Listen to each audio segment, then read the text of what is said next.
As the vote count in the 1960 presidential election continued into the early morning hours the following day, the tally showed Vice President Richard Nixon trailing Senator John Kennedy by a razor-thin margin of 100,000 votes out of 68 million cast. There were disputes in the state of Texas, where Kennedy led by 46,000 votes, and Illinois, where Kennedy led by 9,000 votes.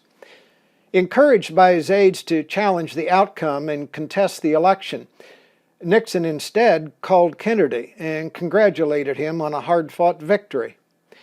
In explaining why he quickly conceded, Nixon told journalist Ed Mazo that the country could not afford the agony of a constitutional crisis over a contested election.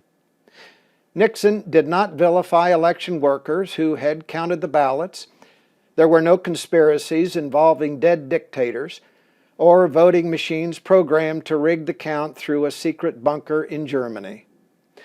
No governors were subjected to death threats for certifying the election outcome of their state. History will long regard these past 2 months as a very dark chapter in the American story. Democracy will be preserved. A new president will be inaugurated in January. The food fight will quiet down and the talking heads will move on. But the wounds of this assault on democratic rule will take decades to heal.